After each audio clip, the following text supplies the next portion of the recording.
মহিলাদের সেলফ ডিফেন্সের ট্রেনিং নেওয়া উচিত। নারী দিবসের অনুষ্ঠানে এমনটাই বলেছেন কলকাতা পুলিশ কমিশনার মনোজ ভার্মা। তিনি বলেছেন, মহিলাদের নিরাপত্তায় পুলিশ সব সময় তৎপর রয়েছে, তারপরেও প্রাথমিকভাবে নিজেদের আত্মরক্ষার প্রাথমিক জ্ঞান সবারই থাকা উচিত। আর্যিকরের প্রসঙ্গ টেনে সিটি আরো বলেছেন, গত বছর একটা ইনসিডেন্ট হবার পর থেকে পুলিশের নজরদারি আরো বেড়েছে। সিসিটিভির আওতায় আরো বেশি এলাকা আনা হয়েছে। মহিলাদের জন্য ভালনারেবল স্পট কোথায় আছে সেগুলো চিহ্নিত করা হয়েছে। এছাড়া ইউনার টিমের সদস্য সংখ্যা আরো বাড়ানো হয়েছে। মনোজ ভার্মা আরো বলেছেন, নারী দিবস একদিনের জন্য নয়, প্রত্যেক দিনই মহিলাদের জন্য। তার জন্য কলকাতা পুলিশ সব সময় তৎপর। এজন্য 10 দিন ধরে মেয়েদের সেলফ ডিফেন্সের একটা পাঠ দেওয়া হয়েছে। অনুষ্ঠানে উপস্থিত ছিলেন অভিনেত্রী ঋতুপর্ণা সেনগুপ্ত, তৃণমূলের সাংসদ অভিনেত্রী সায়নী ঘোষ। পুলিশ সবসময় অ্যাভেলেবল আছে to ensure security of women, কিন্তু নিজেদেরকে কিছুটা শিখতে হবে, কিছুটা স্কিল ডেভেলপ যদি করা যায় তাহলে সুবিধা হবে।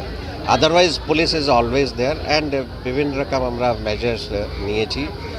স্পেশালি লাস্ট ইয়ার যে একটা ঘটনা হলো তারপর অনেকটাই মেজার্স নেওয়া হয়েছে, specially surveillance, CCTV camera, identification of vulnerable spots and শুধু ক্যামেরা ট্রাফিকের জন্য নেই, from crime point of view also কীভাবে ক্যামেরা লাগাতে হবে, কোথায় লাগাতে হবে। কলকাতা পুলিশ এবং যারা এই উদ্যোগে তেজস্বিনীর উদ্যোগে আছেন তারা এই উদ্যোগে যে সামিল হয়েছেন সেটা আমার জন্য খুব ভালো, আমার খুব ভালো লাগছে। আর আজকে নারী দিবসে এর থেকে ভালো সেলিব্রেশন আর কি হতে পারে, যে নারীদের শক্তি এবং নারীদের মুক্তি জায়গা, এটাকে আমি খুবই সাধুবাদ জানালাম এবং আমি এটার পার্ট হতে পেরে খুব ভালো লাগছে।